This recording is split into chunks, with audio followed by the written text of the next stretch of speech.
ചരിത്രവും വർത്തമാനവും സമ്മാനിച്ച് CPIM പാലക്കാട് ജില്ലാ സമ്മേളനത്തിന്റെ ഭാഗമായി സംഘടിപ്പിച്ച ചിത്ര പ്രദർശനം. കമ്മ്യൂണിസ്റ്റ് പാർട്ടിയുടെ ചരിത്രം, നാടിന്റെ നവോത്ഥാനം, LDF സർക്കാരിന്റെ വികസന നേട്ടങ്ങൾ, യുദ്ധത്തിനെതിരായ അവബോധമൊരുക്കൽ തുടങ്ങിയവയാണ് പ്രദർശനത്തിനുള്ളത്.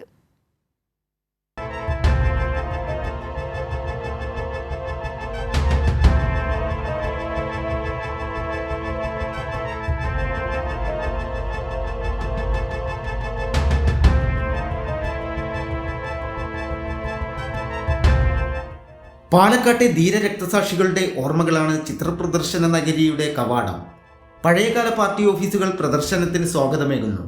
വിവിധ ഭാഗങ്ങളിലായി തിരിച്ചാണ് ഫോട്ടോ പ്രദർശനം ഒരുക്കിയിരിക്കുന്നത്.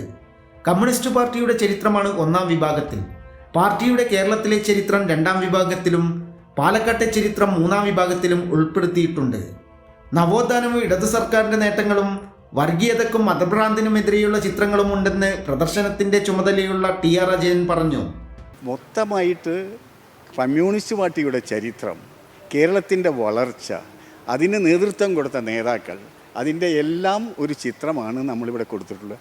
അതിനെ തുടർന്ന് അന്തർദേശീയ തലത്തിൽ വാസ്തവത്തിൽ ഇപ്പോൾ യുദ്ധത്തിനെതിരെ നടക്കുന്ന, യുദ്ധം ഉണ്ടാക്കിയ വിപത്തുകളെക്കുറിച്ച് പറയുന്ന ചിത്രങ്ങളും നമ്മൾ അവസാനമായിട്ട് കൊടുത്തിട്ടുണ്ട്. പാലക്കാടിന്റെ വികസന പ്രവർത്തനങ്ങളെക്കുറിച്ചുള്ള വീഡിയോ പ്രദർശനത്തെ വ്യത്യസ്തമാക്കുന്നു. 7000 ചതുരശ്ര അടി വിസ്തൃതിയിലാണ് പ്രദർശന നഗരി ഒരുക്കിയിരിക്കുന്നത്. CPIM ജില്ലാ സമ്മേളനത്തിന്റെ പൊതുസമ്മേളന നഗരിയായ മേട്ടുപ്പാളയത്തെ ഗ്രൗണ്ടിലെ PK സുധാകരൻ നഗറിലാണ് പ്രദർശനം. കമ്മ്യൂണിസ്റ്റ് പാർട്ടിയുടെ ലോകത്തെ ചരിത്രമുറങ്ങുന്ന ചിത്ര പ്രദർശനമാണ് പാലക്കാട് ജില്ലാ സമ്മേളനത്തിന്റെ ഭാഗമായി ഒരുക്കിയിട്ടുള്ളത്. ക്യാമറാമാൻ മഹേഷ് പാലക്കാടിനൊപ്പം സച്ചിൻ വള്ളിക്കാട്, കൈരളി ന്യൂസ്.